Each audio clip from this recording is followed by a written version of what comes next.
नमस्कार दोस्तों, स्वागत है आपका एक और बेहतरीन फोटो एडिटिंग की क्लास में। आज हम बातचीत करेंगे और सीखेंगे कि फोटोशॉप के अंदर स्किन रिटचिंग आप कैसे कर सकते हैं, स्किन को इंप्रूव कैसे कर सकते हैं। तो जैसे कि आप देख सकते हैं हमारे पास एक लेयर है और यहाँ पर हम स्किन को रिफाइन करेंगे और ज्यादा इंप्रूव करेंगे स्किन के टेक्सचर को, डिटेल को। सबसे पहले हमें जो स्किन में ब्लेमिशेस हैं, कुछ भी इन्फॉर्मिटीज हैं या ऐसे कुछ डार्क सर्कल्स हैं या कोई भी ऐसी प्रॉब्लम है, उसको हम ठीक करने के लिए सबसे पहले हम राइट क्लिक करेंगे यहाँ पर और स्पॉट हीलिंग ब्रश टूल का यूज करेंगे या फिर हीलिंग ब्रश टूल का यूज करेंगे। दोनों सिमिलरली ही काम करते हैं ऑलमोस्ट, बट जो स्पॉट हीलिंग है वो डायरेक्टली आपके पैचेस को साइड के टेक्सचर यूज करके फिल कर देता है और जो हीलिंग ब्रश टूल है वो थोड़ा और एडवांस है। आप इसमें ऑल्ट क्लिक करके कोई पैच या पैटर्न सिलेक्ट कर सकते हैं जो कि स्मूथ है आपकी स्किन पर, उसके हिसाब से जो है आप बाकी पैचेस को यहाँ पर रिमूव करेंगे या फिर उसे उसी टेक्सचर के अकॉर्डिंग जो है रिफाइन करेंगे। अब आपको ध्यान रखना है कि आपको ज्यादा लंबा ऐसे ड्रैग नहीं करना है, बिकॉज वो हो सकता है कि वो वहां से कोई टेक्सचर उठा ले। तो आपको सिर्फ क्लिक्स और थोड़ा थोड़ा ड्रैग करना है ताकि आप उस पोर्शन पर प्रॉपरली काम कर सकें। और ध्यान रखिए कि ज्यादा शार्प एजेस इसका यूज ना करें, सिर्फ जो स्मूथ एजेस है सिर्फ वहीं इसका काम प्रॉपरली हो सकता है, तो वहीं पर इसको यूज करें। एक और चीज का ध्यान रखना है कि जहां पर भी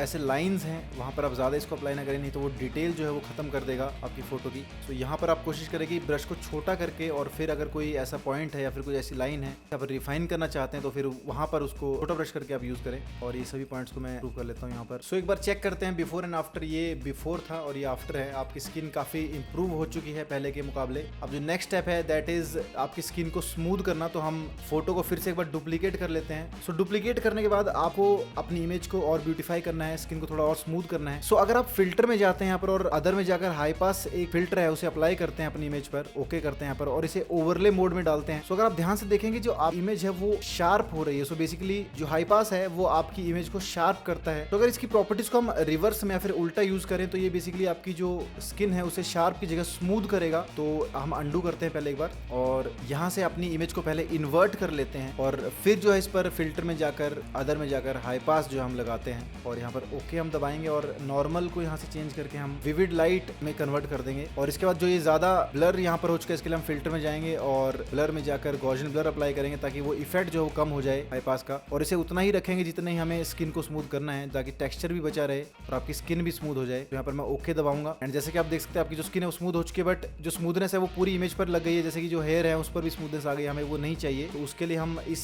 मास्क को अप्लाई कर देते हैं और इसके ऊपर एक और मास्क क्रिएट कर देते हैं ऑल्ट दबाकर। अगर हम ऑल्ट दबाकर मास्क क्रिएट करेंगे तो एक इन्वर्टेड मास्क क्रिएट होगा, यानी ब्लैक कलर का मास्क क्रिएट होगा। अब हम ब्रश लेकर और व्हाइट पेंट कर सकते हैं जहां पर भी हमें अपना इफेक्ट जो है वो चाहिए। वो स्किन पर जैसे हमें रिक्वायरमेंट है तो हम वहां पर उसको अप्लाई कर रहे हैं। हम एजिस पर या लाइंस पर उसको ज्यादा अप्लाई नहीं करेंगे, आंखों पर उसे अप्लाई नहीं करेंगे। जो चीजें हमें शार्प चाहिए हम उसके ऊपर इसको अप्लाई नहीं करेंगे, सिर्फ जो एरियाज हमें स्मूथ करने हैं सिर्फ वहीं पर ही इस इफेक्ट को हम अप्लाई करेंगे। अगर आप इसको ऑन या ऑफ करते हैं तो आप देख सकते हैं आपकी जो स्किन है वो स्मूथ हो चुकी है पहले से ज्यादा और उसमें टेक्सचर भी बरकरार है। तो मैं फिर से रिपीट कर देता हूँ कि किस तरीके से आपको ये इफेक्ट लगाना है। आप डुप्लीकेट कीजिए अपनी लेयर को और उसे पहले इन्वर्ट कीजिए कंट्रोल आई दबाकर, या फिर आप इमेज में जाकर भी अपनी इमेज को एडजस्टमेंट्स और यहाँ पर इन्वर्ट कर सकते हैं। तो कंट्रोल आई मैंने दबाया इसको इन्वर्ट करने के लिए एंड उसके बाद मैंने इसे चेंज कर दिया यहाँ से विविड लाइट, या पहले भी कर सकते हैं बाद में भी कर सकते हैं। और फिर फिल्टर में जाकर अदर और हाई पास करिए, जिससे कि आपको पता चलेगा कि आप कितना जो है अपनी इमेज को ब्यूटीफाई करना चाहते हैं। ध्यान रखिए कि आपकी जो इमेज है उसमें ऐसे ही रेड पॉइंट्स ना आए, इससे थोड़ा कम ही रहे तो ज्यादा बेटर है, नहीं तो आपकी इमेज जो है वो डिस्टॉर्ट हो जाएगी और एजेस में प्रॉब्लम आनी शुरू हो जाएगी। इसके बाद हम फिल्टर में जाएंगे, ब्लर में जाएंगे और गॉसियन ब्लर अप्लाई करेंगे ताकि वो इफेक्ट है वो ज्यादा स्ट्रॉन्ग ना हो, उसे थोड़ा सा हम लाइट कर देते हैं और यहाँ पर हम ओके दबाएंगे। इसके बाद आपको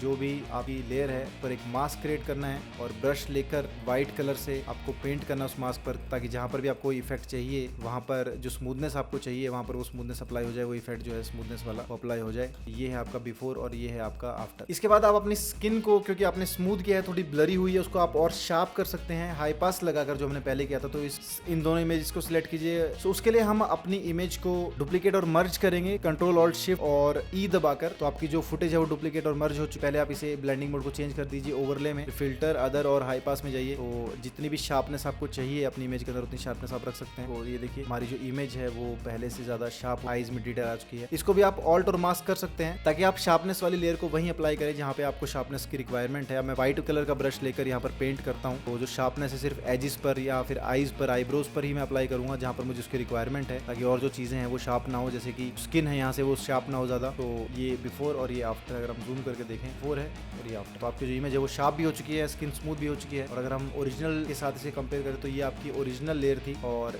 ये जो है आपकी फाइनल लेयर है। तो हमने अपनी स्किन को स्मूथ भी कर दिया, रिफाइन भी कर दिया है। इसके बाद एक और टेक्निक है जिसकी मदद से आप अपनी स्किन को और थोड़ा 3D बना सकते हैं, थोड़ा रिफाइन कर सकते हैं, थोड़ा और इनहांस कर सकते हैं। उसके लिए मैं सभी लेयर्स को जो है मर्ज करूंगा, डुप्लीकेट करके कंट्रोल ऑल्ट शिफ्ट और ई दबाकर। एंड यहाँ पर हम जाएंगे, राइट क्लिक करेंगे, यहाँ पे डॉज टूल है जिसका शॉर्टकट ओ है, तो डॉज टूल और बर्न टूल दो टूल्स हैं यहाँ पर, डॉज और बर्न। तो डॉज का काम है बेसिकली आपकी इमेज को ब्राइट करना, तो जहां पर भी आपकी इमेज उठी हुई है, जैसे कि ये नाक की जो शेप है, यहाँ पर हम डॉज लगा सकते हैं। यहाँ पर आप रेंज को जो है जिस पर आप काम कर रहे हैं वो सिलेक्ट कर लीजिए। जैसे कि अभी हम मिड टोन्स पर काम कर रहे हैं, अगर आप डार्क एरिया में काम कर रहे हैं तो शेडोज यूज कीजिए। अगर आप ब्राइट एरियाज में काम कर रहे हैं जैसे यहाँ पर, तो आप हाईलाइट्स यूज कीजिए। बट यहाँ पर मैं मिड टोन सिलेक्ट करूंगा और यहाँ पर जो है आप अप्लाई कीजिए। जहां पे भी आपकी लेयर 3D है या जहां से आपकी लेयर जो थोड़ी उठी हुई है वहां पर आप इसे अप्लाई कीजिए। और गाल का जो बीच वाला हिस्सा है इसको आप थोड़ा हैवी भी लगा सकते हैं, बिकॉज बाद में हम इसकी ओपेसिटी कम करेंगे। नेक्स्ट हम बर्न टूल लेंगे जो इसका बिल्कुल ऑपोजिट काम करता है, आपकी इमेज को डार्क करेगा। तो इसको हम वहां अप्लाई करेंगे जहां पे हमें डेप्थ चाहिए आपकी इमेज में। तो मैंने इसे अप्लाई किया है गाल के नीचे, नाक के नीचे यहाँ पर, और थोड़ा सा आंखों पर हल्का हल्का, ज्यादा नहीं करना कि नहीं तो डार्क सर्कल्स क्रिएट हो सकते हैं। और यहाँ पर आप फोरहेड पर बना सकते हैं, थोड़ा एजेस के पास शेडोज क्रिएट कर सकते हैं। अब इसके बाद आपको जो आपकी ये लेयर है इसे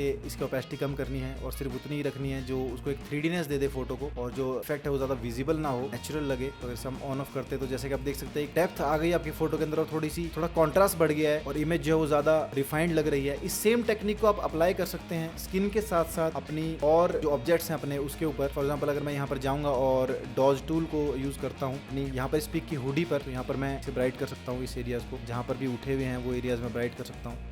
और सिमिलरली जो एरियाज डार्क हैं या जो नीचे हैं डेप्थ में हैं उन्हें मैं और डार्क कर सकता हूँ। आप अगर चाहें तो स्किन और जो आपके क्लोथ्स हैं उन दोनों लेयर्स को अलग अलग तरीके से डॉज और बर्न कीजिए ताकि आपके पास उसका कंट्रोल अलग हो, ओपेसिटी आप अलग तरीके से कंट्रोल कर सके। अब अगर मैं इस इमेज को ओपेसिटी 35% के आसपास रखता हूँ और इसे ऑन ऑफ करके दिखाता हूँ तो आप इसकी जो डेप्थ है उसे फील कर सकते हैं कि किस तरीके से डॉज और बर्न ने जो है आपकी इमेज को और इनहांस कर दिया है। सो ये थी आपकी जो इमेज है बिफोर, और ये है आफ्टर। हमने स्किन को जो है वो स्मूथ किया है और डॉज एंड बर्न अप्लाई करके आपकी इमेज को जो 3Dनेस दी है। तो आज की क्लास में इतना ही, मिलते हैं आपको एक और बेहतरीन क्लास में। Until then, this is inside AKY, take care, bye bye.